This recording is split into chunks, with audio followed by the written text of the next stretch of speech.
going to be 2,000 until 90 miles an hour. So we'll be stabilizer studded ILS. But since we're doing ILS, I'll spin. Like spin. Temperature 30, dew point 22, altimeter 29er, 89er. 2989, right there. And we know the next is 1242. 4770, stand by 1 second. Or nav 15 for sure. 15, sir. Alright. Charlie ready to go. Cherokee 700, fly. Fuel, full, everything is ready to go, Bubba. Let's go. Alright.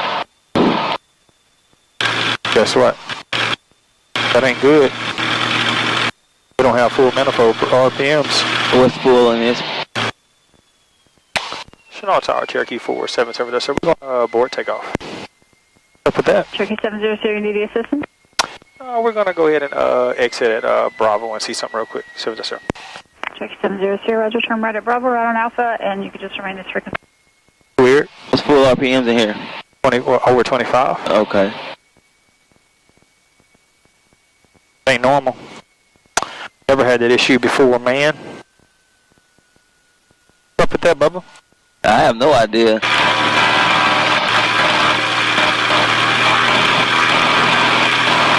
That gave it a bomb.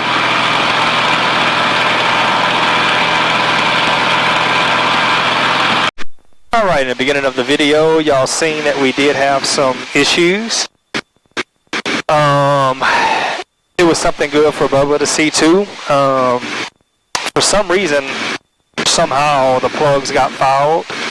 And that's why you seen on takeoff, we wasn't getting the correct RPMs, we just had to burn everything off. But yeah, man, the plane is flying fine. Bubba, what we did, about two approaches? We did 3. Okay, we did. No, 2 approaches, 3 missed. Okay. And now we're heading in. Awesome. Yeah, so I mean, and so this guy right here, we grew up together, childhood friend. Since we was kids, huh, Bubba? Since kids. Off the street. Off the streets, bruh. Like, you know, whenever we was coming up, we would never think, like, the neighborhood that we come from, that we would be sitting in an airplane next to each other, right? Correct. Yeah. Because of this man right here, I watched him fly, and it inspired me to go out and get my private pilot's license. Awesome, bro. It's like, I mean, I'm not gonna say we came from a horrible place or nothing, Bubba, but the thing is where we come from, nobody knew about this. That's what it is. You don't know what you don't know. Yeah, bro. So it's like it's a blessing for both of us to be here. And man, he was successful way before I was successful, man. You know, Bubba been in his career for the past 18 years. 18 years. Yep, plant P-Tech, right? Yeah. Process technology, man. Like smart. He's always been like the super smart dude, you know.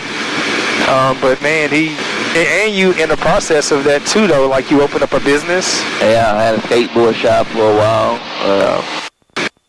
Something to help kids. You know, the same thing that like Gary was talking about, getting off the streets and doing something positive, doing something they, you know, normally wouldn't have access to, but providing them with an outlet, because that's usually how people get in trouble. Yeah, bro. They don't have an outlet.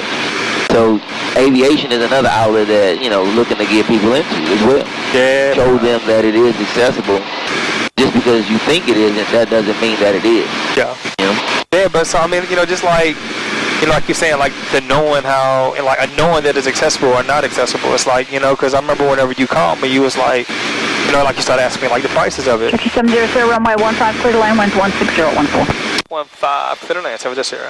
I mean, it's not like the money for you is an option anyway. You know, you had been up in your field for what at the time, 17 years, 16 years? Yeah, but you know, so the money wasn't a factor to you anyway. But the thing is whenever you heard, I was like, Bubba, it's like, I spend this a year, this is what it costs me to get. You was like, that's it? It's an airplane, like, you know, it's something that flies in the air. So to think that, you know, it is accessible without knowing anything about it and not seeing someone that I knew do it, I just thought airplanes, you know, you just had to have $100,000 before you even learned how to fly an airplane, and, you know, let alone own one. You You know, so it's just like I don't have an extra $100,000 to burn Yeah, just to go learn how to fly a just to plane. give away, yeah. So it's like, you know, to me that's, you know, unattainable, you know. But to see someone that I know personally do it, it's like, now I have access to that information, and I can talk to somebody like, hey man, like what's the process? Because before, you don't know what the process is. You just see it's an airplane and that person knows how to fly it. Maybe they went to school for it, maybe they, you know, military or something like that, but just a regular person who just has access to someone with the plane. It doesn't even necessarily have to be, you know, an instructor or something, but if you know someone with the plane, that is really all you need to light that spark. Yeah. To kick start someone's aviation journey, i.e. what you did to me. I said, hey man, like, how did you do this? What's the process? And now here I am with my own license as well. And the crazy part about it, bro, is like, so let me tell you about this dude. Like, you're not even a full year yet. You are a full year in now. Year. Yeah, because you started December, January, November 23. So. And this dude had his license. So for one, he passed his written in what, 2 months or a month? 3 months. 3 months. It took me 3 months to do my written, but that's because I didn't schedule it.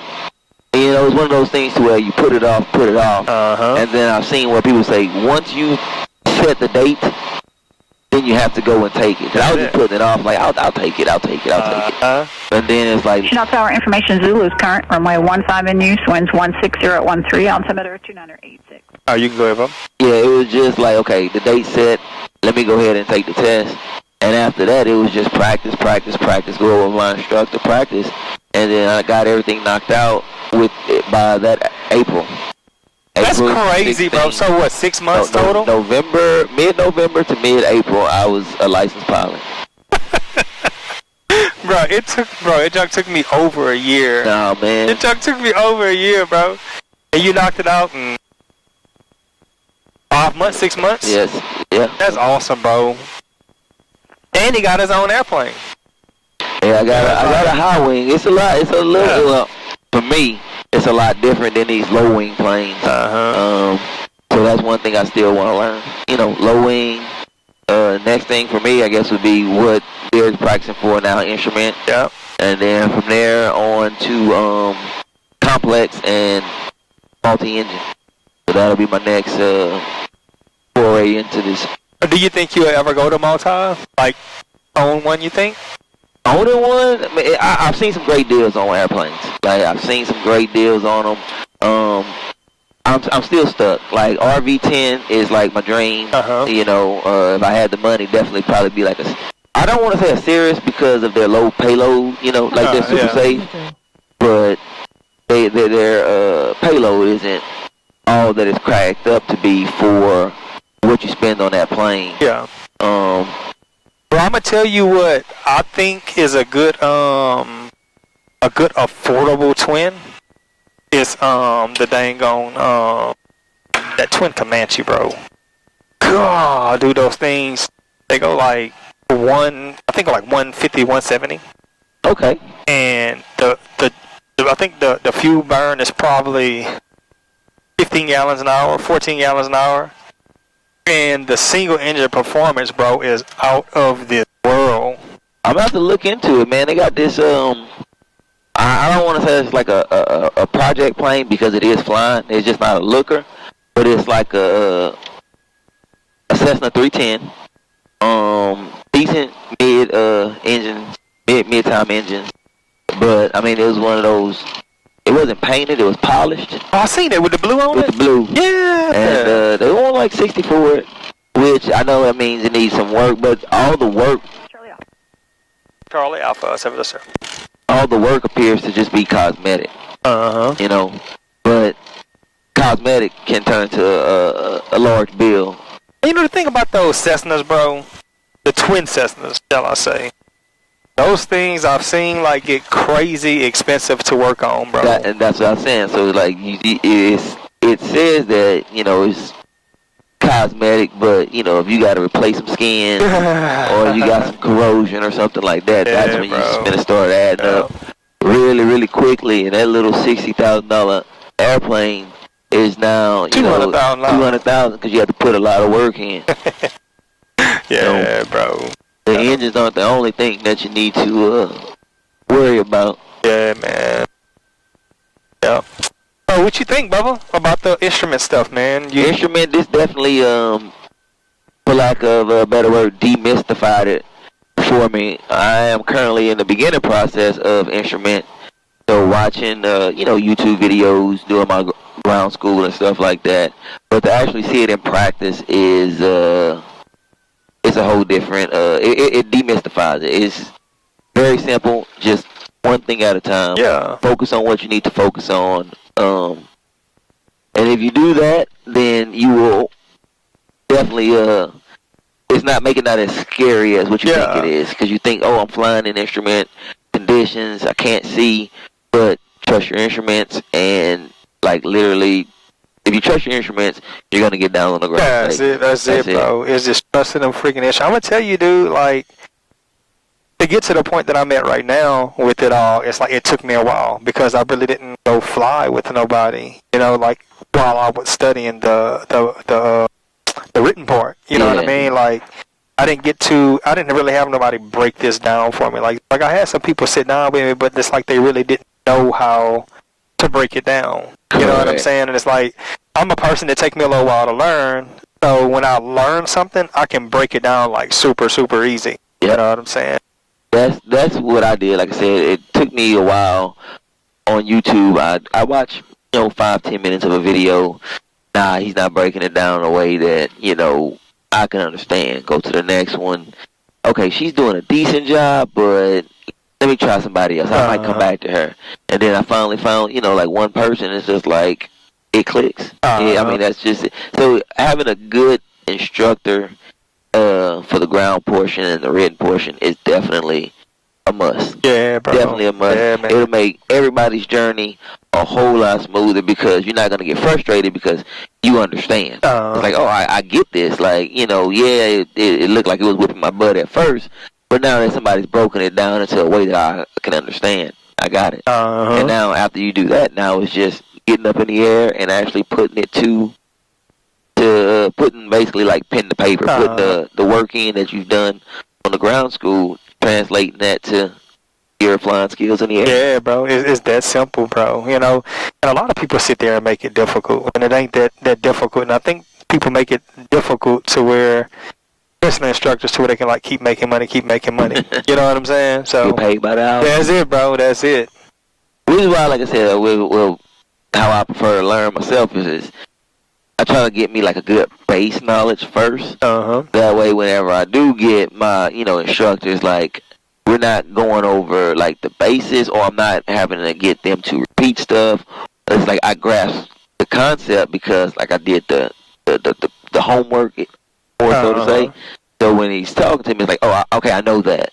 Okay, so now let's go put it into practice. Okay, now I'm with you in the air and you're helping me refine the rough edges that I had, but you're not like teaching me from scratch. Yeah. So that definitely helps out a whole lot, and it saves some money on your training. Because, we can skip 3 hours of this because I've already done 6 hours of YouTube that was free. So now I just got to pay you for these 3 hours instead of 10 hours. Exactly. So, and another thing, like with coming somebody like me, it's like you're getting, with you having the high performance, now, like you can log these hours. You know what I mean? Like as safety pilot. And you need those freaking hours. I need those hours. Them. You know what I mean? So like for everything, for the insurance, for your for your instrument check ride. Instrument check ride. So correct. Yeah, bro.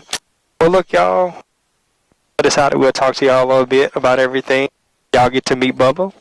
Hopefully, y'all see more of me. Yeah, man, dude, it's just crazy. It's that him and I get to do this, bro. Like I say, childhood friends. I'm talking about like kids. He's how old are you, Bubba? I'm 40. Yeah, so I'm 38. So he's 2 years older than me. Well, middle school, high school. I mean, like you said, right across the street from my grandmother's house, man. Yeah, playing together. Yeah, here we are flying freaking airplanes, bro. Crazy, And I was the, so Bubba hung out with my brother and them, I was a bad little dude, always getting on their nerves, you know what I'm saying? But yeah, dude, it's just crazy. Like I say, you know, we here, bro. So, you know, just hopefully we can be here for this journey with each other, bro. You know, so. Well, look, y'all. Once again, childhood friend Bubba, and I'm Derek. I think you know me. Yeah. But yeah, man. Look, y'all stay tuned, and I'll make sure to have Bubba with me on the instrument approaches, because once we got the dang on plane right, the battery was going dead in the GoPro. So now, on the next one, I'll make sure he's with me so y'all can see him with me and stuff, and we're gonna shoot probably like an ILS-15 or an F-15, do miss on both of them, and we'll probably hit a VOR approach with the circling minimums. So y'all be looking for that one. All right, y'all. Peace. Much love. See y'all.